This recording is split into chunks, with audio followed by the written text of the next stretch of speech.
Assalamualaikum. Buenos dias, Happy Isabela. Mula sa City Information Office, ako si Ronaldine Natividad, naghahatid sa inyo ng Happy Isabelang balita para sa araw nito.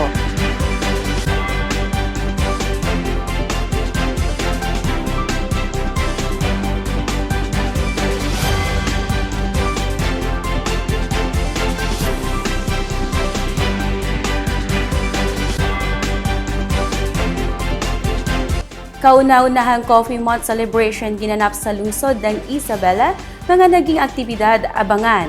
Pagdiriwang ng buwan ng makatutubong mamayan sa lungsod ng Isabela, naging makulay at makabuluhan. Isa sa mga bunga sa ginanap na Agriculture Summit noong buwan ng Mayo ay ang pagdiriwang ng kauna-unahang buwan ng kape sa lungsod ng Isabela. Samut-saring aktibidad ang naganap bilang bahagi ng selebrasyon. Kung ano-ano ito, alamin natin sa Happy Isabelang balita ni Kit Galos. Noong ika-5 ng Oktubre, nagmarka ng isang makabuluhang okasyon sa lungsod ng Isabela dahil umano sa kauna-unahang pagkakataong inilunsad ng pamahalang lungsod ng Isabela sa pangunguna ni Mayor City Jalia Turabinataman at Vice Mayor Julkifli Saliman sa pakikipagtulungan sa Philippine Coffee Board Incorporated ang buwan ng kape na may temang Beaming Opportunities, Kape Isabela, Sustainability in Every Cup. Nagsimula ang pagdiriwang sa isang seremonyal na pag-inom ng kape na sumisimbolo sa opisyal na paglulunsad ng buwan ng kape sa lungsod. Ayon kay Punong Lungsod Turabinataman, alinsunod sa kasaysayan nito sa rehiyon, malaki ang potensyal ng produksyon ng kape sa lungsod ng Isabela. Bukod dito, binigyang diin din niya ang pangangailangan na pagsama-samahin ang tradisyonal na kaalaman at modernong pamamaraan at teknolohiya upang tiyakin ang ekonomikong kakayahan ng pagsasaka ng kape. Consistent doon sa naging team natin for our Agri Summit, diba, na pagkain at ekonomiya. So unang-una, syempre as ang lagi nating binabanggit na napakalaki ng opportunity para sa coffee producers, coffee growers natin. Yung demand mismo sa Pilipinas, hindi na talagang ang laki ng gap. So gusto natin na we take this opportunity kasi alam natin na karamihan sa ating mga farmers medyo naghihirap din. Yung iba sa coconut lang, yung iba sa rubber lang. Gusto natin na maging option din itong coffee. And then of course, syempre kasama nung magandang balita na gusto nating marinig ng mundo from Isabela, gusto rin natin na makilala nila ang kape natin. Sa kaparehong araw, ginanap din ng unang General Assembly ng Isabela City Coffee Growers Association sa Basilan Business Hotel kung saan tinalakay ang Isabela Coffee Development Plan. Nagkaroon din ng botohan sa mga magiging pinuno ng nasabing asosasyon. Bilang bahagi ng pagdiriwang ng nasabing okasyon, nagkaroon ng series of coffee tree growing activities sa iba't ibang barangay sa lungsod ng Isabela na pinangunahan mismo ni Punong Lungsod Turabinataman, kabilang na rito ang Barangay Panunsulan, Santa Barbara, Menzi, Tabyawan, Lumbang at Maligi. Well, it's about time, maiba tayo sa goma, no? It's been, 40 years, goma ng goma. Used to be maganda dahil ang presyo, you're at 100 kilo. Ngayon, wala na eh. So basically, karamihan ng farmers natin dito sa Isabela, maliliit yung lupa, 3 hectares, 5 hectares. It's not enough. Hindi pwede i-sustain ang isang pamilya. So, itong kape na to, matutulungan maraming pamilya dito para kumita naman ng tama. Nagsama-sama ang iba't ibang katuwang ng pamahalaang lungsod sa pagpapalakas muli sa industriya ng kape sa lungsod sa pamamagitan ng pagtatanim. Tinatayang nasa 5,200 ang kabuuang bilang ng mga binhi na naitanim sa nasabing aktibidad. Nagsagawa rin ng pamahalang lungsod ng Isabela sa pamamagitan ng City Agriculture's Office nito ng Kape Isabela Brewers Competition noong ika-20 ng Oktubre na ginanap sa Plaza Rizal. 6 na mga coffee brewers mula sa iba't ibang barangay ng lungsod ang nagpamalas ng kanilang galing sa paggawa ng iba't ibang estilo ng kape. Itinanghal na kampiyon si Ana May Tisoy at tumanggap ng 20,000 piso bilang papremyo. Nakuha naman ni Mansur Angeles ang ikalawang pwesto kung saan siya ay nag-uwi ng 15,000 piso at nasa ikatlong pwesto naman si Ruain Mustafa at nag-uwi ng 10,000 piso.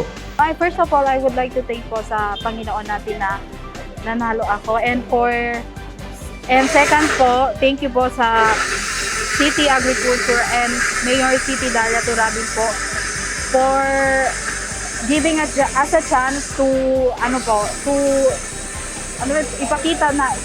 ipakita yung skills and passion sa pagko-coffee. Tuwang-tuwa naman ang mga manonood sa nasabing kompetisyon lalo na't sila rin ay mga certified coffee lovers. It's like these are wonderful for the city as a whole because this really allows us to showcase the different types of coffee that we have, and of course it showcases how the community comes together to produce different things for the city. Ang nasabing kompetisyon ay isa lamang sa mga hakbang upang itampok ang mga pagsisikap na buhay ng industriya ng lokal na kape sa lungsod, lalo na't kinilala ang Excelsi Coffee na isang uri ng kape sa lungsod bilang isa sa pinakamahusay na uri ng kape sa buong Pilipinas. Ang Isabela City, sa kahit anumang larangan, patuloy ang pakikipagsabayan. Kit Galos, Balitang Happy Isabela. Naging makulay at makabuluhan ang pagdiriwan ng buwan ng mga katutubong mamamayan sa lungsod ng Isabela. Yan ang Happy Isabelang balita, hatid ni Shanes Wally. Pasasalamat ang naging sukli ng mga masuswerteng katutubo na nakatanggap ng proyektong pabahay noong ika-4 ng Oktubre sa isla ng Malamawi. Ito na nga ang nagsilbing simula ng selebrasyon ng buwan ng mga katutubong mamamayan ngayong buwan ng Oktubre sa lungsod ng Isabela. Sila ay binubuo lamang ng mga yakan, Sama Badyaw at Sama Bangini. Nasundan ito ng paglunsad ng proyektong Adapt a School, kung saan binibigyan ng suportang pang-edukasyon ang mga katutubong mag-aaral. Sila ay nakatanggap ng mobile library services, serbisyong panggupit, pangunahing kagamitan sa paaralan, tsinelas at mga pagkain. Kaya naman, kitang-kita sa mga ngiti ni Norfa Sila ang labis na tuwa nang matanggap ang mga nasabing serbisyo at mga munting regalo.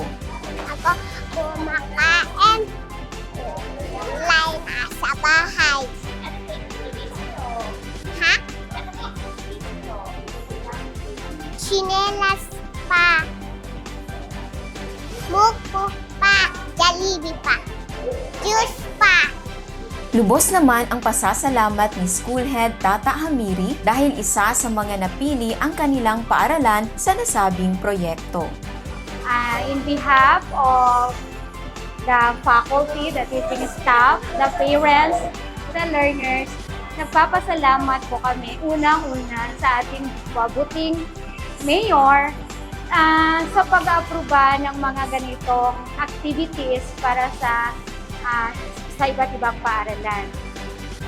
Sa office ng Vice City Mayor, marami din pong salamat at hindi nakalimutan ang aming paaralan kahit na ito ay napakalayo. The fact na masyadong hindi maganda yung daanan, pero naabot po ng LGUs ng inyong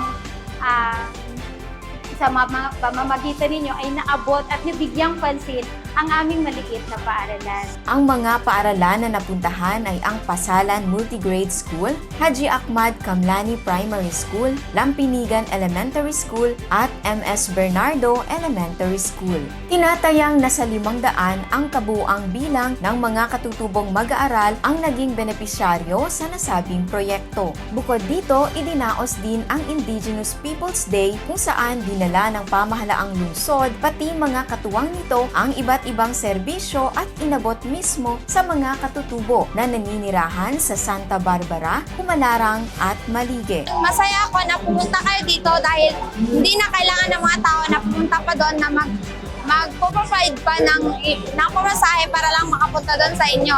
Tapos, yung mga nagpapabunot ng ngipin, hindi na din naghihintay na meron pang pupunta dito na iba dahil nandito na po kayo.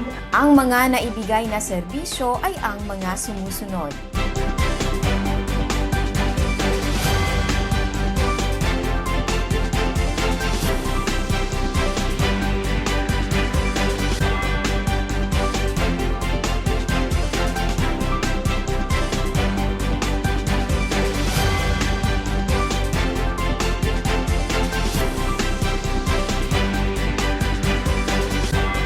Nasa halos 1,000 katutubo ang naitalang kabuuang bilang ng mga benepisyaryo sa nasabing aktibidad. Samantala, idinaos din sa kauna-unahang pagkakataon ang Isabela City Indigenous Peoples Summit bilang bahagi pa rin ng nasabing pagdiriwang. Dahil sa unti-unting pagkamit ng tagumpay ng mga katutubong mamamayan sa lungsod, hindi napigilang maging emosyonal sa labis na galak ang mga katutubong Sama Bangingi, Badjao at Yakan, pati na rin ang mga leaders na siyang naging daan upang gawing mas makatarungan at inklusibo para sa lahat ang lungsod ng Isabela. So, Isabela, with the old name Pasangan, means it is an anchorage. So, people who sailed the slow seas, pag masama ang panahon or kung merong effect, dito sila nagsisik anchor sa Isabela City. That's the IP name of Isabela City. So, yung mga ganitong napakagandang kwento, dapat makakwento natin. Dapat nasasabi natin ano yung kwento natin. At hindi na lang basta-basta natatranslate base sa pagkaintindi ng iba.